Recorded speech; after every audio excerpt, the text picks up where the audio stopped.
ಸರಸ್ವತಿ, ನೀನು ಸೊಸೆಯಾಗಿ ಎಲ್ಲಿರ್ಬೇಕೋ ಅಲ್ಲಿರ್ದೆ ಎಲ್ಲೇ ಮೀರ್ತಾ ಇದೀಯಾ. ಒಳ್ಳೇದಲ್ಲ. ನೀವು ಈ ಮನೆಗೆ ಸೊಸೆಯಾಗೆ ಬಂದಿದ್ದು ಈ ಮನೆ ಯಜಮಾನನ್ಗೆ ಹುಚ್ಚಾನ ಪಟ್ಟ ಕಟ್ಟಿ ಈ ಮನೆ ಅಧಿಕಾರ ಚಲಾಯಿಸ್ತಿದ್ದೀರಾ. ಸಾಕಲ್ಲಿಗೆ ನಿಲ್ಸು. ನಿನ್ನ ನಾಲಿಗೆನ ಮುಂದುವರಿಸಬೇಡ.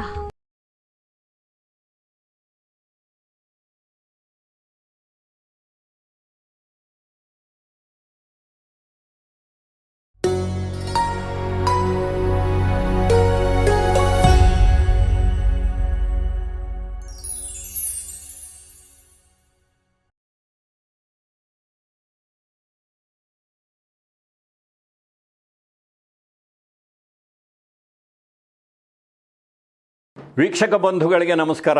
ನಾನು ನಿಮ್ಮ ಹರಿಹರಪುರ ಮಂಜುನಾಥ್. ಇದು ನಿಮ್ಮೆಲ್ಲರ ನೆಚ್ಚಿನ ಗ್ಲೋಬಲ್ ಕನ್ನಡ ಮೀಡಿಯಾ ವಾಹಿನಿ. ನೋಡಿ, ಒಂದು ಕನ್ನಡ ಚಿತ್ರ ಬೇರೊಂದು ಭಾಷೆಗೆ ರೀಮೇಕ್ ಆದರೆ ಕನ್ನಡದ ಒಬ್ಬ ಕಲಾವಿದರು ಬೇರೊಂದು ಭಾಷೆಯಲ್ಲಿ ಅಭಿನಯಿಸಿ ಬಂದರೆ ನಾವು ಅದನ್ನು ಒಂದು ಹೆಗ್ಗಳಿಕೆ ಅನ್ನುವ ರೀತಿಯಲ್ಲಿ ದಾಖಲಿಸ್ತೀವಿ. ಆದರೆ ಬೇರೊಂದು ಭಾಷೆಯ ಕಲಾವಿದರು ನಮ್ಮಲ್ಲಿ ಬಂದಾಗ ಅಲ್ಲಿನ ಒಂದು ಚಿತ್ರ ನಮ್ಮಲ್ಲಿ ರೀಮೇಕ್ ಆದಾಗ ಒಂದು ರೀತಿಯಲ್ಲಿ ನಾವು ಅಸಮಾಧಾನವನ್ನು ವ್ಯಕ್ತಪಡಿಸ್ತೀವಿ. ಬಹುತೇಕ ಜನ ಅದನ್ನು ಮಾಡ್ತಾರೆ. ಯಾಕೆ ನಮ್ಮ ಕನ್ನಡದಲ್ಲಿ ಕಥೆಗಳಿರಲಿಲ್ವಾ, ಕನ್ನಡದಲ್ಲಿ ಕಲಾವಿದರು ಇರಲಿಲ್ವಾ ಅಂತ. ಇದು ಒಂದು ರೀತಿಯಲ್ಲಿ ನಮ್ಮ ದ್ವಂದ್ವ ನೀತಿ. ಕಲೆಯಲ್ಲಿ ಈ ರೀತಿಯ ಒಂದು ಭೇದ ಭಾವವನ್ನು ತೋರಿಸೋದೇ ತಪ್ಪು. ಇವತ್ತಿಗಂತೂ ನಿಮಗೆ ಹಿಂದಿ, ಕನ್ನಡ, ತಮಿಳು, ತೆಲುಗು, ಮಲಯಾಳಂ ಹೀಗೆ ಎಲ್ಲ ಭಾಷೆಯ ಕಲಾವಿದರನ್ನು ಗುಡ್ಡೆ ಹಾಕ್ಕೊಂಡು ಪ್ಯಾನ್ ಇಂಡಿಯಾ ಸಿನಿಮಾ ಮಾಡುವಂಥ ಒಂದು ಕಾಲಘಟ್ಟ. ಹಾಗಿರುವಾಗ ಈ ಒಂದು ಚರ್ಚೆಯೇ ಇವತ್ತು ಅಪ್ರಸ್ತುತ. ಆದರೆ ಇಂಥದ್ದೊಂದು ಚರ್ಚೆ ಪ್ರಸ್ತುತವಾಗಿದ್ದಂಥ ಒಂದು ಕಾಲಘಟ್ಟದಲ್ಲಿ ಬೇರೆ ಬೇರೆ ಭಾಷೆಯ ಯಶಸ್ವಿ ಚಿತ್ರಗಳನ್ನು ಹಾಗೂ ಅಲ್ಲಿನ ಕಲಾವಿದರನ್ನು ಕನ್ನಡಕ್ಕೆ ತಂದು ಇಲ್ಲಿ ಕನ್ನಡದ ಒಂದು ಕಂಪಿನೊಂದಿಗೆ ಆ ಚಿತ್ರಗಳನ್ನು ಮರುಸೃಷ್ಟಿ ಮಾಡಿ ಯಶಸ್ಸನ್ನು ಕಂಡವರಲ್ಲಿ ಬಹಳ ಮುಖ್ಯರಾದವರು ಕ್ರೇಜಿ ಸ್ಟಾರ್ ರವಿಚಂದ್ರನ್ ಅವರು. ನಾನು ಯಾಕೆ ಈ ಮಾತನ್ನು ಹೇಳ್ತಾ ಇದ್ದೀನಿ ಅಂದರೆ, ರವಿಚಂದ್ರನ್ ಅವರು ಬೇರೆ ಭಾಷೆಯಿಂದ ಚಿತ್ರಗಳನ್ನು ತಂದರೂ ಸಹ ಫ್ರೇಮ್ ಟು ಫ್ರೇಮ್ ರೀಮೇಕ್ ಮಾಡ್ತಾ ಇರಲಿಲ್ಲ. ಆ ಒಂದು ಕಥೆಯ ಎಳೆಯನ್ನು ಇಟ್ಕೊಂಡು ಇಲ್ಲಿನ ಒಂದು ಸಂಸ್ಕೃತಿಗೆ ತಕ್ಕಂತೆ ಆ ಚಿತ್ರಗಳನ್ನು ನಿರ್ಮಾಣ ಮಾಡ್ತಾಯಿದ್ರು. ಅದರಿಂದಾಗಿ ಆ ಚಿತ್ರಗಳ ಯಶಸ್ಸನ್ನು ಕಾಣ್ತಾ ಇತ್ತು.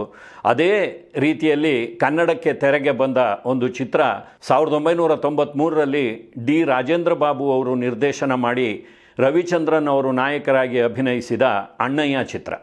1987ರಲ್ಲಿ ತಮಿಳಿನ ಒಬ್ಬ ಯಶಸ್ವಿ ನಿರ್ದೇಶಕ ಕೆ ಭಾಗ್ಯರಾಜ್ ಅವರು ಯಂಗ ಚಿನ್ನ ರಾಸ ಎನ್ನುವ ಹೆಸರಿನಲ್ಲಿ ತೆರೆಗೆ ತಂದಿದ್ದಂಥ ಚಿತ್ರವನ್ನು ಆಧರಿಸಿ ಅಣ್ಣಯ್ಯ ಚಿತ್ರ ನಿರ್ಮಾಣ ಆಗಿರೋದು. ಮೊದಲಿಗೆ ಈ ಚಿತ್ರವನ್ನು ರೀಮೇಕ್ ಮಾಡಿದ್ದು 1992ರಲ್ಲಿ ಹಿಂದಿ ಭಾಷೆಯಲ್ಲಿ. ಅಲ್ಲಿ ಬೇಟಾ ಎನ್ನುವ ಹೆಸರಿನಲ್ಲಿ ಅನಿಲ್ ಕಪೂರ್ ಹಾಗೂ ಮಾಧುರಿ ದೀಕ್ಷಿತ್ ಅವರ ತಾರಾಗಣದಲ್ಲಿ ಆ ಚಿತ್ರ ತೆರೆಗೆ ಬಂದು ಅದ್ಭುತವಾದ ಯಶಸ್ಸನ್ನು ಕಾಣುತ್ತೆ. ಆ ಚಿತ್ರದ ನಿರ್ದೇಶಕರು ಇಂದ್ರಕುಮಾರ್ ಅವರು.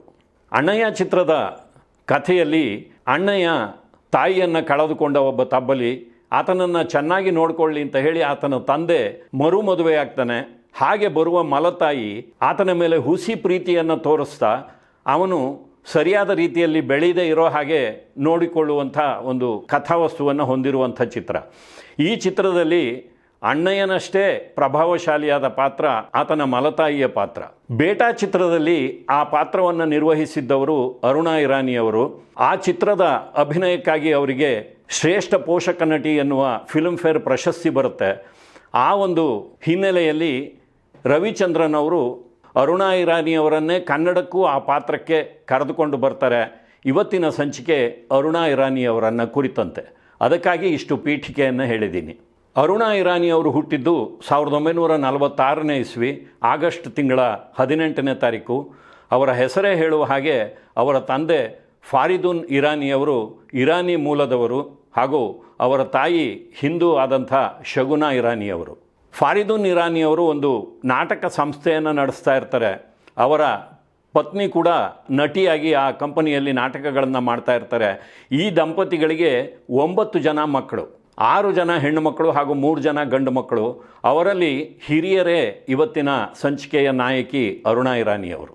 ನೋಡಿ, ನಮ್ಮಲ್ಲಿ ಒಂದು ಗಾದೆ ಇದೆ, ಮಾಡಿಗೆ ತೊಲೆ ಆಗಬೇಡ, ಮನೆಗೆ ಹಿರಿ ಮಗ ಆಗಬೇಡ ಅಂತ.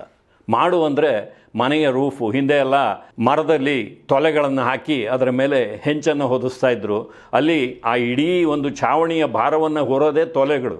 ಹಾಗೆ ಮನೆಗೆ ಹಿರಿ ಮಗನಾದರೆ ಆ ಮನೆಯ ಸಂಸಾರದ ಜವಾಬ್ದಾರಿಯನ್ನು ಮಗನೇ ಹೊರಬೇಕಾಗುತ್ತೆ ಅನ್ನುವ ಹಿನ್ನೆಲೆಯಲ್ಲಿ ಈ ಗಾದೆ ಸೃಷ್ಟಿಯಾಗಿದ್ದು. ಆದರೆ ಇಲ್ಲಿ ಫಾರಿದುನ್ ಇರಾನಿ ಅವರಿಗೆ ಮೊದಲ ಸಂತಾನವಾಗಿ ಜನಿಸಿದ್ದು ಅರುಣಾ ಇರಾನಿಯವರು.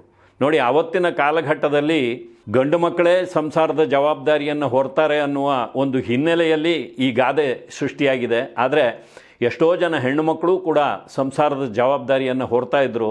ಅದಕ್ಕೆ ಸಾಕ್ಷಿ ನಮ್ಮ ಅರುಣಾ ಇರಾನಿಯವರು. ಅರುಣಾ ಇರಾನಿಯವರಿಗೆ ಡಾಕ್ಟರ್ ಆಗಬೇಕು ಅಂತ ಆಸೆ ಇರುತ್ತೆ, ಶಾಲೆಗೂ ಸೇರ್ಕೋತಾರೆ, ಚೆನ್ನಾಗಿ ಓದ್ತಾನೂ ಇರ್ತಾರೆ. ಆದರೆ 6ನೇ ಕ್ಲಾಸ್ ಮುಗಿಸೋ ಹೊತ್ತಿಗೆ ಅವರ ಸಂಸಾರ ಕಷ್ಟಕ್ಕೆ ಸಿಲುಕುತ್ತೆ. ಯಾಕೆಂದರೆ ಒಬ್ಬ ನಾಟಕ ಕಂಪನಿಯ ಮಾಲೀಕ 9 ಜನ ಮಕ್ಕಳ ಸಂಸಾರವನ್ನು ನಿಭಾಯಿಸೋದು ಖಂಡಿತವಾಗಿಯೂ ಸುಲಭ ಸಾಧ್ಯ ಅಲ್ಲ. ಹಾಗಾಗಿ ಫಾರಿದುನ್ ಇರಾನಿಯವರು ಕಷ್ಟಕ್ಕೆ ಬೀಳ್ತಾರೆ. ಆ ಹೊತ್ತಿನಲ್ಲಿ ಹಿರಿಯ ಮಗಳಾಗಿ ಅರುಣಾ ಇರಾನಿಯವರು ಓದನ್ನು ಬದಿಗೊತ್ತಿ ಸಿನಿಮಾಗಳಲ್ಲಿ ಕೆಲಸ ಮಾಡೋದಕ್ಕೆ ಆರಂಭ ಮಾಡ್ತಾರೆ. ಹಾಗೆ ಅವರು ಮೊದಲ ಬಾರಿ ತೆರೆಯ ಮೇಲೆ ಕಾಣಿಸ್ಕೊಂಡಿದ್ದು 1961ರಲ್ಲಿ ತೆರೆಗೆ ಬಂದಂಥ ಒಂದು ಅದ್ಭುತವಾದ ಚಿತ್ರ ಗಂಗಾ ಜಮುನಾ. ಆ ಚಿತ್ರದಲ್ಲಿ ವೈಜಯಂತಿಮಾಲಾ ಹಾಗೂ ದಿಲೀಪ್ ಕುಮಾರ್ ಅವರು ತಾರಾಗಣದಲ್ಲಿ ಇರ್ತಾರೆ. ಆ ಚಿತ್ರದ ಒಂದು ಮುಖ್ಯ ಪಾತ್ರದ ಹೆಸರು ಕಮಲ. ಆ ಪಾತ್ರದ ಬಾಲ್ಯಾವಸ್ಥೆಯ ಪಾತ್ರವನ್ನು ಮಾಡೋದಕ್ಕೆ ಒಬ್ಬ ಹುಡುಗಿ ಬೇಕಾಗಿರ್ತಾಳೆ. ಹಾಗಾಗಿ ಚಿತ್ರದ ಪ್ರೊಡಕ್ಷನ್ ಮ್ಯಾನೇಜರ್ ಒಂದಿಷ್ಟು ಬಾಲಕಿಯರನ್ನು ಕರ್ಕೊಂಡು ಬರ್ತಾರೆ. ಅವರನ್ನು ಆಯ್ಕೆ ಮಾಡುವಂಥ ಒಂದು ಜವಾಬ್ದಾರಿಯನ್ನು ದಿಲೀಪ್ ಕುಮಾರ್ ಅವರು ಹೊತ್ತಿರ್ತಾರೆ. ದಿಲೀಪ್ ಕುಮಾರ್ ಅವರು ಆ ಮಕ್ಕಳ ಚೂಟಿತನವನ್ನು ನೋಡೋಣ ಅಂತ ಹೇಳಿ ಒಂದು ಕಡೆಯಲ್ಲಿ ಒಂದಿಷ್ಟು ವೇಫರ್ಸ್ ಹಾಗೂ ಕೋಕಾ ಕೋಲಾವನ್ನು ಇಟ್ಟಿರ್ತಾರೆ. ಮಕ್ಕಳೆಲ್ಲ ಒಳಗೆ ಬಂದ ಮೇಲೆ ಹೋಗಿ ನೀವೆಲ್ಲ ಅದನ್ನು ತಗೊಳ್ಳಿ ಅಂತ ಹೇಳ್ತಾರೆ. ಆಗ ಜಿಂಕೆಯ ಮರಿಯಂತೆ ಎಗರಾಡ್ತಾ ಹೋಗಿ ಆ ಕೋಕಾ ಕೋಲಾ ಹಾಗೂ ವೇಫರ್ಸನ್ನು ಎತ್ಕೊಂಡು ಬಂದಂಥ ಒಬ್ಬ ಹುಡುಗಿಯೇ ಅರುಣಾ ಇರಾನಿ. ಆಕೆಯ ಕಣ್ಣುಗಳಲ್ಲಿದ್ದಂತಹ ಒಂದು ಹೊಳಪು, ಆಕೆಯಲ್ಲಿದ್ದಂತಹ ಆ ಒಂದು ಚುರುಕುತನ, ಇದನ್ನು ನೋಡಿ ದಿಲೀಪ್ ಕುಮಾರ್ ಅವರು ನನ್ನ ಚಿತ್ರದಲ್ಲಿ ಪಾತ್ರ ಮಾಡ್ತೀಯಾ ಅಂತ ಕೇಳ್ತಾರೆ. ಅರುಣಾ ಇರಾನಿಯವರು ಕೂಡ ಗೋಣ ಆಡಿಸ್ತಾರೆ. ಹಾಗೆ ಅವರ ಚಿತ್ರ ಜೀವನ ಆರಂಭ ಆಗುತ್ತೆ. ನೋಡಿ, ನಾನು ಆಗಲೇ ಹೇಳಿದೆ ಅವರು ಹುಟ್ಟಿದ್ದು 1946ರಲ್ಲಿ ಅಂತ. ಅಂದರೆ 1961ರಲ್ಲಿ ತೆರೆಗೆ ಬಂದ ಗಂಗಾ ಜಮುನಾ ಚಿತ್ರ 1-2 ವರ್ಷಗಳ ಹಿಂದೆ ಚಿತ್ರೀಕರಣ ಶುರುವಾಗಿರುತ್ತೆ. ಆ ಹೊತ್ತಿಗೆ ಅರುಣಾ ಇರಾನಿಯವರೇನು ಪುಟ್ಟ ಬಾಲಕಿ ಅಲ್ಲ, 12-13 ವಯಸ್ಸಿನ ಹುಡುಗಿ. ಒಂದು ರೀತಿಯಲ್ಲಿ ಅದು ಬಾಲ್ಯಾವಸ್ಥೆಯೂ ಅಲ್ಲ, ಯೌವನವೂ ಅಲ್ಲ. ಅಂಥ ಒಂದು ಸ್ಥಿತಿಯಲ್ಲಿ ಅವರು ಬಾಲನಟಿಯಾಗಿ ಚಿತ್ರರಂಗಕ್ಕೆ ಬರ್ತಾರೆ. 1962ರಲ್ಲಿ ಅನ್ಪಡ್ ಚಿತ್ರದಲ್ಲಿ ಮಾಲಾ ಸಿನ್ಹಾ ಅವರ ನಾಯಕಿಯ ಪಾತ್ರದ ಬಾಲ್ಯಾವಸ್ಥೆಯ ಪಾತ್ರವನ್ನು ಅವರು ನಿರ್ವಹಣೆ ಮಾಡ್ತಾರೆ. ಆ ಹೊತ್ತಿಗೆ ಅವರು ಯೌವನಕ್ಕೆ ಕಾಲಿಟ್ಟಿರ್ತಾರೆ. ಜೊತೆಗೆ ಚಿತ್ರಗಳಲ್ಲಿ ಅವರು ಕಾಣಿಸಿಕೊಂಡು ಅಲ್ಲಿ ಅಭಿನಯವನ್ನು ಮಾಡ್ತಾ ಇದ್ದಂಥ ರೀತಿಯನ್ನು ನೋಡಿದಂಥ ಅನೇಕ ನಿರ್ದೇಶಕರು ಆಕೆಗೆ ಹಿಂದಿ ಚಿತ್ರಗಳಲ್ಲಿ ಪೋಷಕ ಪಾತ್ರಗಳನ್ನು ಕೊಡ್ತಾ ಹೋಗ್ತಾರೆ. ತಮ್ಮ ಅಭಿನಯ ಪ್ರತಿಭೆ ಜೊತೆಗೆ ಸಿನಿಮಾ ಸೇರಿದ ಮೇಲೆ ಅಲ್ಲಿ ಕಲಿತಂಥ ನಾಟ್ಯ ಪ್ರತಿಭೆಯಿಂದಾಗಿ ಅರುಣಾ ಇರಾನಿ ಅವರಿಗೆ ನಿಧಾನವಾಗಿ ಅವಕಾಶಗಳ ಬಾಗಿಲು ತೆಗಿತಾ ಹೋಗುತ್ತೆ. ನೋಡಿ, 1971ರಲ್ಲಿ ಕಾರವಾನ್ ಎನ್ನುವ ಒಂದು ಚಿತ್ರ ತೆರೆಗೆ ಬರುತ್ತೆ. ಅಲ್ಲಿ ಜಿತೇಂದ್ರ ಅವರು ನಾಯಕ, ಆಶಾ ಪಾರೇಖ್ ಅವರು ನಾಯಕಿ, ಜೂನಿಯರ್ ಮೆಹಮೂದ್ ಕೂಡ ಆ ಚಿತ್ರದಲ್ಲಿದ್ದಾರೆ. ಇಂಥ ದಿಗ್ಗಜರ ಜೊತೆಯಲ್ಲಿ ಅಭಿನಯಿಸಿದಂಥ ಒಂದು ಪಾತ್ರದಲ್ಲಿ ಅರುಣಾ ಇರಾನಿಯವರು ಕೂಡ ಗಮನವನ್ನು ಸೆಳೀತಾರೆ. ಒಂದು ಅಲೆಮಾರಿ ಬಂಜಾರನ್ ಪಾತ್ರದಲ್ಲಿ ಅವರು ಕಾಣಿಸ್ಕೊಳ್ತಾರೆ. ನಾಯಕನನ್ನು ಪ್ರೀತಿಸುವಂಥ ಪಾತ್ರ. ಆದರೆ ನಾಯಕ ಬೇರೊಬ್ಬಳನ್ನು ಪ್ರೀತಿಸ್ತಾ ಇರೋದರಿಂದ ಆತನ ಮೇಲೆ ಹಾಗೂ ಆಕೆಯ ಮೇಲೆ ದ್ವೇಷವನ್ನು ಸಾಧಿಸುವಂಥ ಒಂದು ರೀತಿಯ ಖಳನಟಿಯ ಛಾಯೆ ಇದ್ದಂಥ ಒಂದು ಪಾತ್ರ. ಆ ಪಾತ್ರವನ್ನು ಅರುಣಾ ಇರಾನಿಯವರು ಅದ್ಭುತವಾಗಿ ನಿರ್ವಹಣೆ ಮಾಡ್ತಾರೆ. ಅದರ ಮರು ವರ್ಷ 1972ರಲ್ಲಿ ಬಾಂಬೆ ಟು ಗೋವಾ ಚಿತ್ರದಲ್ಲಿ ಅವರು ಅಮಿತಾಬ್ ಬಚ್ಚನ್ ಅವರ ಎದುರಿಗೆ ನಾಯಕಿಯಾಗಿ ಅಭಿನಯಿಸ್ತಾರೆ. ನೋಡಿ, ಈ ಎರಡೂ ಚಿತ್ರಗಳು ಲ್ಯಾಮಿಂಗ್ಟನ್ ರಸ್ತೆಯ ಎದುರು ಬದುರು ಚಿತ್ರಮಂದಿರದಲ್ಲಿ ತುಂಬಿದ ಗ್ರಹಗಳಿಗೆ ಪ್ರದರ್ಶನವಾಗ್ತಾ ಇರುತ್ತೆ. ಎರಡೂ ಚಿತ್ರಗಳು ರಜತ ಮಹೋತ್ಸವವನ್ನು ಆಚರಿಸುತ್ತೆ. ಈ ಒಂದು ಯಶಸ್ಸನ್ನು ಮನಗಂಡು ಅರುಣಾ ಇರಾನಿಯವರು ಸಹಜವಾಗಿಯೇ ಉಬ್ಬಿ ಹೋಗ್ತಾರೆ. ಎಷ್ಟರ ಮಟ್ಟಿಗೆ ಉಬ್ಬಿ ಹೋಗ್ತಾರೆ ಅಂದರೆ, ಇನ್ನೇನು ನನ್ನ ಮನೆಯ ಮುಂದೆ ನಿರ್ಮಾಪಕರು ಕ್ಯೂ ನಿಂತ್ಕೋತಾರೆ ಅಂತ ಅವ್ರು ಅಂದ್ಕೊಂಡಿರ್ತಾರೆ. ಇದನ್ನೆಲ್ಲ ಅವರೇ ಮುಕ್ತವಾಗಿ ಹೇಳ್ಕೊಂಡಿದ್ದಾರೆ. ಹಾಗೆ ಅಂದ್ಕೊಂಡು ಮನೆಗೆ ಯಾರಾದರೂ ನಿರ್ಮಾಪಕರು ಬಂದರೆ ಅವರಿಗೆ ಆತಿಥ್ಯವನ್ನು ಕೊಡಬೇಕು ಅಂತ ಹೇಳಿ ಹೊಸ ಕ್ರಾಕರೀಸ್ನ ಸಹ ತಂದು ಮನೆಯಲ್ಲಿ ಇಟ್ಕೊಂಡಿರ್ತಾರೆ. ಆದರೆ ಆಶ್ಚರ್ಯ ಅಂದರೆ, ಅದಾದ 3 ವರ್ಷಗಳು ಅವರ ಮನೆಯ ಬಳಿ ಯಾವ ಒಬ್ಬ ನಿರ್ಮಾಪಕನೂ ಬರಲಿಲ್ಲ. ಅದುವರೆಗೆ ಅವರು ಚಿತ್ರಗಳಲ್ಲಿ ಸಂಪಾದನೆ ಮಾಡಿದ್ದಂಥ ಹಣ ನಿಧಾನವಾಗಿ ಕರಗ್ತಾ ಬರುತ್ತೆ. ಯಾಕೆಂದರೆ ದೊಡ್ಡ ಸಂಸಾರದ ನಿರ್ವಹಣೆಯನ್ನು ಅವರು ಹೊತ್ತಿರ್ತಾರೆ. ಹಾಗಾಗಿ ಕೊನೆಯ 4,000 ರೂಪಾಯಿಗಳು ಉಳಿದಿದ್ದಾಗ ಅವರಿಗೆ ಗಾಬರಿ ಆಗುತ್ತೆ. ನಾನು ಹೀಗೆ ಕೂತ್ಕೊಂಡ್ರೆ ಏನು ಮಾಡೋದು? ಹೋಗಿ ಸ್ಟುಡಿಯೋದಲ್ಲಿ ಹೋಗಿ ನಾನು ಕೇಳಲ್ಲ ನನಗೆ ಪಾತ್ರ ಕೊಡಿ ಅಂತ, ಏನು ಮಾಡಲಿ ಅಂತ ಯೋಚನೆ ಮಾಡ್ತಾ ಇರ್ತಾರೆ. ಆ ಹೊತ್ತಿಗೆ ಮರಾಠಿಯ ಒಬ್ಬ ನಟ ನಿರ್ದೇಶಕ ದಾದಾ ಕೊಂಡ್ಕೆ ಅವರು ಆಕೆಗೆ ಒಂದು ಅವಕಾಶವನ್ನು ಕೊಡ್ತಾರೆ. ಅಂಧಾಲೋ ಮಾರ್ತಾ ಡೋಲಾ ಎನ್ನುವ ಒಂದು ಚಿತ್ರದಲ್ಲಿ 2500 ರೂಪಾಯಿಗಳ ಸಂಭಾವನೆಯನ್ನು ಪಡೆದು ಅರುಣಾ ಇರಾನಿಯವರು ಒಂದು ಲಾವಣಿ ನೃತ್ಯದ ಸನ್ನಿವೇಶದಲ್ಲಿ ಕಾಣಿಸ್ಕೊಳ್ತಾರೆ. ಬಾಂಬೆ ಟು ಗೋವಾ ಚಿತ್ರದಲ್ಲಿ ಅಮಿತಾಬ್ ಬಚ್ಚನ್ ಅವರಿಗೆ ನಾಯಕಿಯಾಗಿದ್ದ ಅರುಣಾ ಇರಾನಿ ಅವರಿಗೆ ಒಂದು ಚಿತ್ರದಲ್ಲಿ ಕೇವಲ ಒಂದು ನರ್ತನ ಹಾಗೂ 2500 ರೂಪಾಯಿ ಸಂಭಾವನೆ ಅಂದರೆ ನಂಬೋದಕ್ಕೆ ಸಾಧ್ಯ ಇಲ್ಲ. ಆದರೆ ಇದೇ ಚಿತ್ರರಂಗದಲ್ಲಿ ನಡೀತಾ ಇದ್ದಂಥ ವೈಪರೀತ್ಯಗಳು. ಆ ಹಂತದಲ್ಲಿ ಅರುಣಾ ಇರಾನಿಯವರು ಇನ್ನು ನಾನು ಸುಮ್ಮನೆ ಕೂತರೆ ಆಗೋದಿಲ್ಲ ಅಂತ ಹೇಳಿ ಗುಜರಾತಿ ಚಿತ್ರರಂಗದ ಕಡೆ ಮುಖ ಮಾಡ್ತಾರೆ. ಅಲ್ಲಿ ಕೂಡ ಅನೇಕ ಚಿತ್ರಗಳಲ್ಲಿ ಅಭಿನಯಿಸ್ತಾ ಹೋಗ್ತಾರೆ. ನೋಡಿ, 1975-76 ಹೊತ್ತಿಗೆ ಅವರಿಗೆ ವಾಸ್ತವಿಕತೆ ಅರ್ಥ ಆಗುತ್ತೆ. ಅಂದರೆ ನನಗೀಗ ಹತ್ತಿರ 30 ವರ್ಷ, ಜೊತೆಗೆ ಹಿಂದಿ ಚಿತ್ರರಂಗದಲ್ಲಿ ಬೇಕಾದಷ್ಟು ಜನ ನಾಯಕಿಯರು ಬಂದಿದ್ದಾರೆ. ಇವರ ಮಧ್ಯದಲ್ಲಿ ನಾನು ಹಳೆಯದನ್ನೇ ನೆನೆಸ್ಕೊಂಡು ನನಗೂ ಅಂಥ ಪಾತ್ರಗಳೇ ಮತ್ತೆ ಬೇಕು ಅಂತ ಕೂತರೆ ಖಂಡಿತವಾಗಿಯೂ ನನಗೆ ಪಾತ್ರಗಳು ಸಿಗೋದಿಲ್ಲ ಅಂತ ಹೇಳಿ ಪಾಲಿಗೆ ಬಂದ ಎಲ್ಲ ಪಾತ್ರಗಳನ್ನು ಒಪ್ತಾ ಹೋಗ್ತಾರೆ. ಹಾಗೆ ಪೋಷಕ ಪಾತ್ರಗಳಲ್ಲಿ ಅಂದರೆ ಅಕ್ಕ, ಅತ್ತಿಗೆ, ಅತ್ತೆ, ಅಮ್ಮ, ಅಜ್ಜಿಯ ಪಾತ್ರ, ಕೊನೆಗೆ ಅಂಥ ಪಾತ್ರಗಳನ್ನೂ ಸಹ ಒಪ್ಪಿಕೊಂಡು ದಶಕಗಳ ಕಾಲ ಹಿಂದಿ ಚಿತ್ರರಂಗದಲ್ಲಿ ಚಾಲ್ತಿಯಲ್ಲಿ ಇರ್ತಾರೆ. ನೋಡಿ, ಸಾಮಾನ್ಯವಾಗಿ ಒಂದು ತುಂಬು ಕುಟುಂಬದಲ್ಲಿ ಹಿರಿಯ ಮಗಳಾಗಿ ಜನಿಸಿ ಇಡೀ ಕುಟುಂಬದ ಜವಾಬ್ದಾರಿಯನ್ನು ಹೊರಬೇಕಾದಾಗ ಅದನ್ನು ನಕಾರಾತ್ಮಕವಾಗಿ ತೆಗೆದುಕೊಳ್ಳುವವರೇ ಜಾಸ್ತಿ. ಮುಂದೆ ತಾವು ವಹಿಸಿದ ಆ ಜವಾಬ್ದಾರಿಯನ್ನು ಬೇರೆಯವರಿಗೆ ಒಂದು ರೀತಿಯಲ್ಲಿ ಕರುಣೆ ಬರುವ ರೀತಿಯಲ್ಲಿ ವಿವರಿಸುವವರೇ ಹೆಚ್ಚು. ಅಂಥದ್ರಲ್ಲಿ ಅರುಣಾ ಇರಾನಿಯವರು ಭಿನ್ನರಾಗಿ ಕಾಣಿಸ್ಕೋತಾರೆ. ಮುಂದೆ ಅವರು ಎಷ್ಟೋ ಬಾರಿ ಸಂದರ್ಶನಗಳಲ್ಲಿ ಹೇಳ್ಕೊಂಡಿದ್ದಾರೆ, ನಾನು ಬಹಳ ಅದೃಷ್ಟವಂತೆ, ಯಾಕೆಂದರೆ ಒಂದು ಬಡ ಕುಟುಂಬದಲ್ಲಿ, ತುಂಬು ಕುಟುಂಬದಲ್ಲಿ ನಾನು ಹಿರಿಯ ಮಗಳಾಗಿ ಜನಿಸಿದೆ. ಹಾಗಾಗಿ ನನಗೆ ಇಡೀ ಕುಟುಂಬದ ಜವಾಬ್ದಾರಿ ಹೆಗಲ ಮೇಲೆ ಬಿತ್ತು. ಹಾಗೆ ಒಂದು ಜವಾಬ್ದಾರಿ ನನ್ನ ತಲೆಯ ಮೇಲೆ ಬಂದಿದ್ದರಿಂದಾಗಿ ನಾನು ನಿರಂತರವಾಗಿ ಕೆಲಸ ಮಾಡೋದಕ್ಕೆ ಸಾಧ್ಯವಾಯಿತು, ಬದುಕನ್ನು ಅರಿಯೋದಕ್ಕೆ ಸಾಧ್ಯವಾಯಿತು ಅಂತ. ಈ ರೀತಿಯಾಗಿ ಸಕಾರಾತ್ಮಕವಾಗಿ ಯೋಚನೆ ಮಾಡೋರು ಸಿಗೋದು ಬಹಳ ಅಪರೂಪ. ಅರುಣಾ ಇರಾನಿಯವರ 3 ಜನ ಸೋದರರು ಇಂದ್ರಕುಮಾರ್, ಫಿರೋಜ್ ಇರಾನಿ ಹಾಗೂ ಆದಿ ಇರಾನಿ ಅವರು. ಇವರೆಲ್ಲರೂ ಚಿತ್ರರಂಗದಲ್ಲಿ ಬೇರೆ ಬೇರೆ ರೀತಿಯಲ್ಲಿ ತೊಡಗಿಕೊಂಡಿರುವವರು. ಅವರ 5 ಜನ ಸೋದರಿಯರಲ್ಲೂ ಕೆಲವರು ಚಿತ್ರರಂಗದಲ್ಲಿ ತೊಡಗಿಸಿಕೊಂಡಿದ್ದಾರೆ. ಇಂಥ ಅರುಣಾ ಇರಾನಿಯವರಿಗೆ 44 ವರ್ಷಗಳಾಗುವವರೆಗೂ ಮದುವೆಯ ಆಲೋಚನೆಯೇ ಬರಲಿಲ್ಲ. ಯಾಕೆಂದರೆ ಅಷ್ಟರ ಮಟ್ಟಿಗೆ ಅವರು ಕೆಲಸವನ್ನು ಮಾಡ್ತಾಯಿದ್ರು, ಸಂಸಾರದ ಜವಾಬ್ದಾರಿಯನ್ನು ಹೊರ್ತಾಯಿದ್ರು. ಆದರೆ 1990ರಲ್ಲಿ ಅವರು ಕುಕು ಕೊಹ್ಲಿ ಅವರ ಕೈ ಹಿಡಿತಾರೆ. ಕೈ ಹಿಡಿಯೋದು ಅಂದರೆ ಅದಾಗಲೇ ಕುಕು ಕೊಹ್ಲಿ ಅವರಿಗೆ ಮದುವೆ ಆಗಿರುತ್ತೆ. ಅವರು ರೀಟಾ ಕೊಹ್ಲಿ ಅವರನ್ನು ಮದುವೆಯಾಗಿ ಪೂಜಾ ಕೊಹ್ಲಿ ಹಾಗೂ ಕರಿಷ್ಮಾ ಕೊಹ್ಲಿ ಎನ್ನುವ 2 ಹೆಣ್ಣು ಮಕ್ಕಳನ್ನು ಪಡೆದಿರ್ತಾರೆ. ಅಂಥ ಒಬ್ಬ ವಿವಾಹಿತನ ಜೊತೆಯಲ್ಲಿ ಇವರು ಸಹಜೀವನವನ್ನು ನಡೆಸ್ತಾರೆ. ಆದರೆ ಮದುವೆ ಆಗೋದಿಲ್ಲ. ಜೊತೆಗೆ ಆತನಿಂದ ತಾನು ಮಕ್ಕಳನ್ನು ಪಡೆದರೆ ಮುಂದೆ ಬೇರೆ ಬೇರೆ ರೀತಿಯ ಸಮಸ್ಯೆಗಳು ಬರಬಹುದು ಅಂತ ಹೇಳಿ ಅವರು ಯಾವುದೇ ಒಂದು ಸಂತಾನವನ್ನು ಪಡೆದೆ ಕೊನೆಯವರೆಗೂ ಸಂತಾನಹೀನರಾಗಿಯೇ ಉಳಿತಾರೆ. ನೋಡಿ, ಅರುಣಾ ಇರಾನಿ ಅವರನ್ನು ನಾನು ಪರಿಚಯಿಸೋದಕ್ಕೆ ಆರಂಭದಲ್ಲಿ ಅಣ್ಣಯ್ಯ ಚಿತ್ರದ ಹಿನ್ನೆಲೆಯನ್ನು ನಿಮಗೆ ಹೇಳಿದ್ದೀನಿ. ಅವರಿಗೆ ಆ ಪಾತ್ರವನ್ನು ತಂದುಕೊಟ್ಟಿದ್ದು ಮೂಲ ಹಿಂದಿ ಚಿತ್ರ ಬೇಟಾ. ಆದರೆ ಬೇಟಾ ಚಿತ್ರದ ನಿರ್ದೇಶಕರು ಅವರ ಸ್ವಂತ ತಮ್ಮನೇ ಆಗಿದ್ದರೂ ಸಹ ಆ ಪಾತ್ರ ಅವರಿಗೆ ಸುಲಭವಾಗಿ ದಕ್ಕಿದ್ದಲ್ಲ.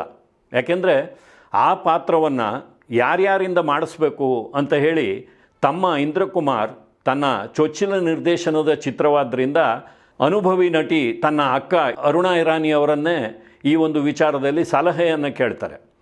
ಅಲ್ಲಿ ವಹೀದಾ ರೆಹಮಾನ್, ಮಾಲಾ ಸಿನ್ಹಾ, ಶರ್ಮಿಳಾ ಠಾಗೂರ್, ಶಬಾನಾ ಅಜ್ಮಿ ಇವರೆಲ್ಲರ ಹೆಸರು ಬರುತ್ತೆ. ಕೆಲವರನ್ನು ಸಂಪರ್ಕ ಕೂಡ ಮಾಡ್ತಾರೆ. ಆದರೆ ವಿಲನಿಶ್ ಛಾಯೆ ಇರುವಂಥ ಆ ಒಂದು ಪಾತ್ರವನ್ನು ಮಾಡೋದಕ್ಕೆ ಅವರು ಯಾರೂ ಒಪ್ಪಲಿಲ್ಲ. ಎಲ್ಲೋ ಒಂದು ಕಡೆ ಒಳಗಡೆ ಅರುಣಾ ಇರಾನಿ ಅವರಿಗೆ ಬೇಸರ ಆಗುತ್ತೆ. ಕೈಯಲ್ಲಿ ಬೆಣ್ಣೆ ಇಟ್ಕೊಂಡು ತುಪ್ಪಕ್ಕೆ ಆಲ್ದ್ರು ಅಂತಾರಲ್ಲ, ಹಾಗೆ ನಾನೇ ಕಲಾವಿದೆ, ಮನೇಲಿದ್ದೀನಿ, ನನ್ನನ್ನು ಒಂದು ಮಾತು ಕೇಳದೆ ಇವನು ಬೇರೆ ಬೇರೆಯವ್ರನ್ನೆಲ್ಲ ಕೇಳ್ತಾ ಇದ್ದಾನಲ್ಲ ಅಂತ. ಆದರೆ ಇಂದ್ರಕುಮಾರ್ ಅವರಿಗೆ ತಮ್ಮ ಅಕ್ಕನನ್ನು ಆ ಒಂದು ಪಾತ್ರದಲ್ಲಿ ಹಾಕಬೇಕು ಅನ್ನುವ ಆಲೋಚನೆಯೇ ಇರಲಿಲ್ಲ. ಆ ಒಂದು ಹಂತದಲ್ಲಿ ಅರುಣಾ ಇರಾನಿ ಅವರೇ ಬಾಯಿ ಬಿಟ್ಟು ಕೇಳ್ತಾರೆ, ಯಾಕಪ್ಪ ನನ್ನಿಂದ ಈ ಪಾತ್ರ ಮಾಡಿಸೋದಕ್ಕೆ ನಿನ್ನ ಕೈಲಾಗಲ್ವಾ ಅಂತ. ಆದರೆ ಆತ ಬಡಪೆಟ್ಟಿಗೆ ಒಪ್ಪೋದಿಲ್ಲ. ಸಾಕಷ್ಟು ಚರ್ಚೆಗಳು ನಡೆಯುತ್ತೆ. ಕೊನೆಗೆ ಅರುಣಾ ಇರಾನಿ ಅವರು ಒಂದು ಮಾತು ಹೇಳ್ತಾರೆ, ನೋಡು, ನಿನ್ನ ಚಿತ್ರದಲ್ಲಿ ಮೊದಲು ನಿರ್ದೇಶಕನಾಗ್ತಾ ಇದೆಯಾ, ಈ ಚಿತ್ರದಲ್ಲಿ ನೀನು ಬೇರೆ ಯಾವುದೇ ಪಾತ್ರವನ್ನು ಕೊಟ್ಟರೂ ನಾನು ಮಾಡೋದಿಲ್ಲ. ಯಾಕೆಂದರೆ ನೀನು ಕೊಡುವಂಥ ಪಾತ್ರಗಳನ್ನು ನಾನು ಈಗಾಗಲೇ ಸಾಕಷ್ಟು ಮಾಡಿದ್ದೀನಿ, ಮುಂದೆ ಕೂಡ ಮಾಡ್ತೀನಿ. ಅಂಥ ಪಾತ್ರಗಳನ್ನು ನಾನು ಒಪ್ಕೊಳ್ಳೋದಿಲ್ಲ. ಈ ಮಲತಾಯಿಯ ಪಾತ್ರವನ್ನು ನನಗೆ ಕೊಟ್ಟರೆ ಮಾತ್ರ ನಾನು ಒಪ್ಕೋತೀನಿ ಅಂತ. ಕೊನೆಗೂ ಇಂದ್ರಕುಮಾರ್ ಅವರು ಅಕ್ಕನ ಮಾತಿಗೆ ಸೋತು ಆ ಪಾತ್ರವನ್ನು ಅವರಿಗೆ ಕೊಡ್ತಾರೆ. ಆ ಪಾತ್ರವನ್ನು ನಿರ್ವಹಣೆ ಮಾಡುವಾಗ ತಮ್ಮೊಳಗೆ ಇದ್ದಂಥ ಒಂದು ಹತಾಶೆ, ಕೋಪ ಇದೆಲ್ಲವನ್ನು ತಮ್ಮ ಭಾವನೆಯಲ್ಲಿ ಕಣ್ಣುಗಳಲ್ಲಿಯೇ ತೋರಿಸುವ ಮೂಲಕ ಆ ಪಾತ್ರವನ್ನು ಅರುಣಾ ಇರಾನಿಯವರು ಜೀವಿಸ್ತಾರೆ. ಅದರಿಂದಾಗಿ ಅವರಿಗೆ ಆ ಪಾತ್ರಕ್ಕೆ ಶ್ರೇಷ್ಠ ಪೋಷಕ ನಟಿ ಎನ್ನುವ ಫಿಲ್ಮ್ಫೇರ್ ಪ್ರಶಸ್ತಿ 2ನೇ ಬಾರಿಗೆ ಒಲಿದು ಬರುತ್ತೆ. ಮೊದಲನೇ ಬಾರಿ 1985ರಲ್ಲಿ ಅವರು ಪೇಟ್ ಪ್ಯಾರ್ ಔರ್ ಪಾಪ್ ಎನ್ನುವ ಒಂದು ಚಿತ್ರದ ಅಭಿನಯಕ್ಕಾಗಿ ಮೊದಲ ಫಿಲ್ಮ್ಫೇರ್ ಪ್ರಶಸ್ತಿಯನ್ನು ಪಡೆದಿರ್ತಾರೆ. ಮುಂದೆ 2012ರಲ್ಲಿ ತಮ್ಮ ಜೀವಮಾನ ಸಾಧನೆಗಾಗಿ ಕೂಡ ಫಿಲ್ಮ್ಫೇರ್ ಪ್ರಶಸ್ತಿಯನ್ನು ಪಡೀತಾರೆ. ಆದರೆ ಫಿಲ್ಮ್ಫೇರ್ ಪ್ರಶಸ್ತಿಗಳ ವಿಭಾಗದಲ್ಲಿ ಇವತ್ತಿಗೂ ಮುರಿಯದೇ ಇರುವಂಥ ಅರುಣಾ ಇರಾನಿಯವರ ಒಂದು ದಾಖಲೆ ಕೂಡ ಸೃಷ್ಟಿಯಾಗಿದೆ. ಅದೇನಪ್ಪ ಅಂದರೆ 1972ರಿಂದ 1998ರವರೆಗೆ, ಅಂದರೆ ಕ್ಯಾರವಾನ್ ಚಿತ್ರದಿಂದ ಹಿಡಿದು ನಾನಾ ಪಾಟೇಕರ್ ಅವರು ನಾಯಕರಾಗಿ ಅಭಿನಯಿಸಿದ ಗುಲಾಮೆ ಮುಸ್ತಫಾ ಚಿತ್ರದವರೆಗೆ 10 ಬಾರಿ ಅರುಣಾ ಇರಾನಿಯವರು ಶ್ರೇಷ್ಠ ಪೋಷಕ ನಟಿ ಎನ್ನುವ ಫಿಲ್ಮ್ಫೇರ್ ಪ್ರಶಸ್ತಿಗೆ ನಾಮನಿರ್ದೇಶಿತರಾಗ್ತಾರೆ. ಅದರಲ್ಲಿ ಈಗಾಗಲೇ ನಾನು ಹೇಳಿದಂಥ 2 ಚಿತ್ರಗಳಿಗೆ ಅವರು ಪ್ರಶಸ್ತಿಯನ್ನು ಪಡೀತಾರೆ. ಹೀಗೆ 10 ಚಿತ್ರಗಳಿಗೆ ನಾಮನಿರ್ದೇಶನವಾಗಿರುವಂಥ ಏಕೈಕ ನಟಿ ಅರುಣಾ ಇರಾನಿಯವರು. ನಾನಿಲ್ಲಿ ಅರುಣಾ ಇರಾನಿಯವರ ಚಿತ್ರಜೀವನದ ಬಗ್ಗೆ ಒಂದು ಸೂಕ್ಷ್ಮವಾದ ಪರಿಚಯವನ್ನು ಮಾತ್ರ ನಿಮಗೆ ಕೊಟ್ಟಿದ್ದೀನಿ. ಅವರು ಹುಟ್ಟಿದ್ದು, ಬಾಲ ಕಲಾವಿದೆಯಾಗಿ ಅಭಿನಯಿಸಿದ್ದು, ಮುಂದೆ ಅವರಿಗೆ ಬ್ರೇಕ್ ಕೊಟ್ಟಂಥ ಚಿತ್ರಗಳು, ಇವುಗಳನ್ನು ಮಾತ್ರ ಹೆಸರಿಸಿದ್ದೀನಿ. ಆದರೆ ಅದಕ್ಕಿಂತ ಮುಖ್ಯವಾಗಿ ಅವರು ಜೀವನವನ್ನು ಯಾವ ರೀತಿಯಲ್ಲಿ ನೋಡಿದರು, ಯಾವ ರೀತಿಯಲ್ಲಿ ಅದನ್ನು ಎದುರಿಸಿದರು, ಇವತ್ತು ನಮಗೆ ಅವರಿಂದ ಕಲಿಯುವಂಥ ಪಾಠ ಏನಿದೆ ಇದು ಅರ್ಥವಾಗಲಿ ಅನ್ನುವ ದೃಷ್ಟಿಯಿಂದ ಈ ಒಂದು ವಿಶ್ಲೇಷಣೆಯನ್ನು ಮಾಡ್ತಾಯಿದ್ದೀನಿ. ಒಂದು ಹಂತದಲ್ಲಿ ಅರುಣಾ ಇರಾನಿಯವರು ಮೆಹಮೂದ್ ಅವರ ಜೊತೆಯಲ್ಲಿ ರೊಮ್ಯಾಂಟಿಕ್ ಆಗಿ ಕನೆಕ್ಟ್ ಆಗಿದ್ದಾರೆ ಅನ್ನುವಂಥ ಗಾಸಿಪ್ ಹರಡಿತ್ತು. ಯಾಕೆಂದರೆ ಮೆಹಮೂದ್ ಅವರ ಅನೇಕ ಚಿತ್ರಗಳಲ್ಲಿ ಅವರು ಅಭಿನಯಿಸ್ತಾ ಇದ್ದರು. ಅವರನ್ನು ಬಾಂಬೆ ಟು ಗೋವಾ ಚಿತ್ರದಲ್ಲಿ ಅಮಿತಾಬ್ ಎದುರಿಗೆ ನಾಯಕಿಯನ್ನಾಗಿ ಆರಿಸಿದ್ದು ಮೆಹಮೂದ್ ಅವರೇ. ಈ ಎಲ್ಲ ವಿದ್ಯಮಾನಗಳಿಂದ ಇಂಥದ್ದೊಂದು ಗಾಸಿಪ್ ಹರಡಿತ್ತು. ನೋಡಿ, 30 ವರ್ಷ ದಾಟಿದ ಮೇಲೆ ಮತ್ತೊಮ್ಮೆ ಪೋಷಕ ಪಾತ್ರಗಳಲ್ಲಿಯೇ ಅಭಿನಯಿಸ್ತಾ ತಮ್ಮ ಛಾಪನ್ನು ಮೂಡಿಸಿದಂಥ ಅರುಣಾ ಇರಾನಿಯವರು ಒಬ್ಬ ಬಹುಭಾಷಾ ತಾರೆ. ಗುಜರಾತಿ, ಬೆಂಗಾಳಿ, ಹಿಂದಿ, ಕನ್ನಡ, ತಮಿಳು, ತೆಲುಗು ಹೀಗೆ ತಮಗೆ ಪಾಲಿಗೆ ಬಂದ ಪಾತ್ರಗಳನ್ನೆಲ್ಲ ಅಭಿನಯಿಸ್ತಾ ಸುಮಾರು 500ಕ್ಕೂ ಹೆಚ್ಚು ಚಿತ್ರಗಳಲ್ಲಿ ಅಭಿನಯಿಸಿದ್ದಾರೆ. ವಯಸ್ಸಾಗ್ತಾ ಆಗ್ತಾ ಚಿತ್ರರಂಗದಲ್ಲಿ ಸಹಜವಾಗಿ ಅವಕಾಶಗಳು ಕಡಿಮೆ ಆಗ್ತಾ ಹೋಗುತ್ತೆ. ಆ ಹೊತ್ತಿಗೆ TV ಯುಗ ಆರಂಭ ಆಗಿರುತ್ತೆ. ಅಲ್ಲಿ ಕೂಡ ಅರುಣಾ ಇರಾನಿಯವರು ಅನೇಕ ಧಾರಾವಾಹಿಗಳಲ್ಲಿ ಪಾತ್ರಗಳನ್ನು ವಹಿಸ್ತಾ ಹೋಗ್ತಾರೆ. ಅದಕ್ಕೆ ಕೂಡ ಅವರು ಒಂದು ಸಮರ್ಥವಾದ ಕಾರಣವನ್ನು ಕೊಡ್ತಾರೆ. ಇವತ್ತು ತೆರೆಗೆ ಬರುವಂಥ ಎಷ್ಟೋ ಚಿತ್ರಗಳಲ್ಲಿ ನಾಯಕ ನಾಯಕಿಗೆ ಅಪ್ಪ ಅಮ್ಮನೇ ಇರೋದಿಲ್ಲ. ಅಂದಮೇಲೆ ಇನ್ನು ಅತ್ತೆ, ಚಿಕ್ಕಮ್ಮ, ಅತ್ತಿಗೆ, ಅಕ್ಕ ಇಂಥ ಪಾತ್ರಗಳೆಲ್ಲ ಎಲ್ಲಿಂದ ಬರುತ್ತೆ? ಒಂದು 4 ಜನ ಸ್ನೇಹಿತರಿದ್ದರೆ ಸಾಕು, ಪ್ರೇಮಿಗಳಿದ್ದರೆ ಸಾಕು, ಒಂದು ಚಿತ್ರ ಮಾಡಿಬಿಡ್ತಾರೆ. ಎಲ್ಲೋ ಅಲ್ಲೊಂದು ಇಲ್ಲೊಂದು ಚಿತ್ರದಲ್ಲಿ ಪೋಷಕ ಪಾತ್ರಗಳು ಇರ್ತವೆ. ಹಾಗಾಗಿ ನನ್ನ ಕಾಲಘಟ್ಟದ ಎಷ್ಟೋ ಜನ ನಾಯಕಿಯರು, ಪೋಷಕ ನಟಿಯರು ಇವತ್ತು ಚಿತ್ರಗಳಲ್ಲಿ ಅಭಿನಯಿಸುವ ಸಾಮರ್ಥ್ಯ ಇದ್ದರೂ ಸಹ ಅವರಿಗೆ ಅವಕಾಶಗಳು ಸಿಗ್ತಾ ಇಲ್ಲ. ಹೀಗಿರುವಾಗ ನಾವು ಅದನ್ನೇ ನಂಬಿಕೊಂಡು ಕೂತ್ಕೊಳ್ಳೋದಕ್ಕಾಗಲ್ಲ ಅಂತ ಹೇಳಿ ಅದಕ್ಕಾಗಿ TV ಯಲ್ಲಿ ಕೂಡ ಕಾಣಿಸ್ಕೊಳ್ತಾರೆ. ನೋಡಿ, ಒಂದು ಅವಿಭಕ್ತ ದೊಡ್ಡ ಕುಟುಂಬದ ಹಿರಿಯ ಮಗಳಾಗಿ ಆ ಕುಟುಂಬದ ಜವಾಬ್ದಾರಿಯನ್ನು ನಿರ್ವಹಿಸಿದಂಥ ಅರುಣಾ ಇರಾನಿಯವರಿಗೆ ಹೃದಯ ತಟ್ಟುವಂಥ ಅನೇಕ ಸನ್ನಿವೇಶಗಳು ಜೀವನದಲ್ಲಿ ಎದುರಾಗುತ್ತೆ. ಅವರ ತಂದೆ ಫಾರಿದುನ್ ಇರಾನಿ ಅವರಿಗೆ ತನ್ನ ಮೊದಲ ಸಂತಾನ ಮಗ ಆಗಿದ್ದರೆ ಚೆನ್ನಾಗಿತ್ತು ಅಂತ ಅನಿಸಿತ್ತಂತೆ. ಅದನ್ನು ಎಷ್ಟೋ ಸಾರಿ ಹೇಳ್ತಾ ಇದ್ರಂತೆ, ನನ್ನ ಕಷ್ಟ ಕಾಲದಲ್ಲಿ ಕೊನೆ ಆಗ್ತಾ ಇದ್ದ, ನನಗೊಬ್ಬ ಮಗ ಮೊದಲೇ ಜನಿಸಿದರೆ ಚೆನ್ನಾಗಿತ್ತು ಅಂತ. ಆದರೆ ಮುಂದೆ ನೋಡಿ, ಅವರ ಕುಟುಂಬ ಸಂಕಷ್ಟಕ್ಕೆ ಸಿಲುಕಿದಾಗ ಅರುಣಾ ಇರಾನಿಯವರೇ ಮುಂದೆ ನಿಂತು ಸಂಸಾರವನ್ನು ನಡೆಸ್ತಾರೆ. ಫಾರಿದುನ್ ಇರಾನಿ ಅವರು ಬದುಕಿರುವಾಗಲೇ ಅರುಣಾ ಇರಾನಿಯವರು 8,000 ರೂಪಾಯಿಗಳನ್ನು ಕೊಟ್ಟು ಒಂದು ಕಾರನ್ನು ತಂದು ಮನೆಯ ಮುಂದೆ ನಿಲ್ಲಿಸಿರ್ತಾರೆ. ಆವತ್ತು ಅವರ ತಂದೆ ಫಾರಿದುನ್ ಇರಾನಿಯವರು ಬಾಲ್ಕನಿಯಲ್ಲಿ ನಿಂತು ಬಹಳ ಹೊತ್ತು ಆ ಕಾರನ್ನೇ ದೃಷ್ಟಿಸ್ತಾ ಇರ್ತಾರೆ. ಅಂದರೆ ನನಗೆ ದೇವರು ಮೊದಲನೆಯ ಮಗನನ್ನು ಕೊಡಲಿಲ್ಲ, ಆದರೆ ಇಂಥ ಒಬ್ಬ ಮಗಳನ್ನು ಕೊಟ್ಟಿದ್ದಾನೆ, ಅವಳೇ ನನ್ನ ಸಂಸಾರದ ಜವಾಬ್ದಾರಿಯನ್ನು ಹೊತ್ತಿದ್ದಾಳೆ ಅನ್ನುವ ಒಂದು ಸಾರ್ಥಕ ಭಾವ ಅವರಲ್ಲಿ ಮೂಡಿತ್ತು. ನೋಡಿ, ತುಂಬು ಸಂಸಾರದಲ್ಲಿ ಬಾಲ್ಯದಲ್ಲಿ ನಂತರದಲ್ಲಿ ಎಲ್ಲವೂ ಚೆನ್ನಾಗಿರುತ್ತೆ. ಆದರೆ ಒಂದು ಹಂತ ದಾಟಿದ ಮೇಲೆ ಕುಟುಂಬದವರಾಗಿ ಉಳಿದೇ ಇರುವಂಥ ಸನ್ನಿವೇಶಗಳನ್ನೇ ಇವತ್ತು ನಾವು ಎಲ್ಲ ಕಡೆಯಲ್ಲಿ ನೋಡ್ತಾ ಇದ್ದೀವಿ. ಆದರೆ ಅರುಣಾ ಇರಾನಿಯವರ ಕುಟುಂಬ ಎಂಥ ಒಂದು ಅಪರೂಪದ ಕುಟುಂಬ ಅಂದರೆ, ಅವರು ತಮ್ಮ ಕಾಲ ನಡೀತಾ ಇದ್ದಾಗ ಒಂದಿಷ್ಟು ಆಸ್ತಿಯನ್ನು ಮಾಡ್ತಾರೆ. ಆದರೆ ಆವತ್ತಿನ ಕಾಲಕ್ಕೆ ಒಬ್ಬರ ಹೆಸರಿನಲ್ಲಿ 14 ಎಕರೆಗಿಂತ ಹೆಚ್ಚು ಜಮೀನನ್ನು ಕೊಳ್ಳೋದಕ್ಕೆ ಮುಂಬೈನಲ್ಲಿ ಕಾನೂನು ಇರಲಿಲ್ಲ. ಹಾಗಾಗಿ ಅವರು ತಮ್ಮ ಆದಿ ಇರಾನಿಯವರ ಹೆಸರಿನಲ್ಲಿ 14 ಎಕರೆ ಜಮೀನನ್ನು ಕೊಂಡ್ಕೊಂಡಿರ್ತಾರೆ. ಮುಂದೆ ಎಷ್ಟೋ ವರ್ಷಗಳಾದ ಮೇಲೆ ಆ ಜಮೀನನ್ನು ನನ್ನ ಹೆಸರಿಗೆ ಮಾಡಿಕೊಡು ಅಂತ ತಮ್ಮನನ್ನು ಕೇಳ್ತಾರೆ. ಅವತ್ತಿಗೆ ಆದಿ ಇರಾನಿಯವರ ಕೈಯಲ್ಲಿ ಒಂದು ಕಾರಿತ್ತು ಹಾಗೂ ಒಂದು ಸ್ವಂತ ಮನೆ ಇತ್ತು. ಬಿಟ್ಟರೆ ಅವರೇನು ಜಮೀನು ಮಾಡಿರಲಿಲ್ಲ, ಅಂಥ ಅನುಕೂಲಸ್ಥರೇನೂ ಅಲ್ಲ. ಅಷ್ಟಾಗಿ ಕೂಡ ಅಕ್ಕ ತನ್ನ ಜಮೀನನ್ನು ವಾಪಸ್ ಕೇಳಿದಾಗ ಮರು ಮಾತಾಡದೆ ಅವರು ಎಲ್ಲಿ ಸೈನ್ ಹಾಕಬೇಕು ಹೇಳಮ್ಮ ಅಂತ ಕೇಳ್ತಾರೆ. ಹಾಗೆ ಆ ಪತ್ರಗಳಿಗೆ ಸಹಿ ಹಾಕಿ ಕೊಡ್ತಾರೆ. ಈ ಘಟನೆಯನ್ನು ಕೂಡ ಅರುಣಾ ಇರಾನಿಯವರು ತುಂಬು ಮನಸ್ಸಿನಿಂದ ನೆನಪಿಸಿಕೊಳ್ತಾರೆ. ನೋಡಿ, ಹಿಂದಿ ಚಿತ್ರರಂಗದಲ್ಲಿ ಗಳಿಕೆಯಲ್ಲಿ ಮೈಲಿಗಲ್ಲನ್ನೇ ಸ್ಥಾಪಿಸಿದಂಥ ಒಂದು ಚಿತ್ರ ರಾಜ್ ಕಪೂರ್ ಅವರ ಮಹತ್ವಾಕಾಂಕ್ಷೆಯ ಬಾಬಿ ಚಿತ್ರ. ಆ ಚಿತ್ರದಲ್ಲಿ ಅವರ ಪುತ್ರ ರಿಷಿ ಕಪೂರ್ ಹಾಗೂ ಡಿಂಪಲ್ ಕಪಾಡಿಯಾ ಅವರು ಹೊಸದಾಗಿ ನಾಯಕಿಯರಾಗಿ ಅಡಿ ಇಡ್ತಾರೆ. ಅಲ್ಲಿ ಆ ಇಬ್ಬರ ನಡುವೆ ಬರುವಂಥ ಮತ್ತೊಂದು ವಿಲನಿಶ್ ಛಾಯೆಯ ಪಾತ್ರ ಅರುಣಾ ಇರಾನಿ ಅವರದ್ದು.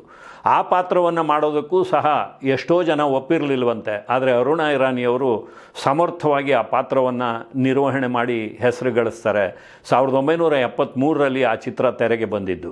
ಅರುಣಾ ಇರಾನಿಯವರ ಪತಿ ಕುಕು ಕೊಹ್ಲಿ ಅವರು ಇವತ್ತಿಗೂ ಜೀವಂತವಾಗಿದ್ದಾರೆ. ಅವರಿಬ್ಬರ ನಡುವಿನ ಸಂಬಂಧ ಕೂಡ ಮೊದಲಿನ ರೀತಿಯಲ್ಲಿಯೇ ಇದೆ.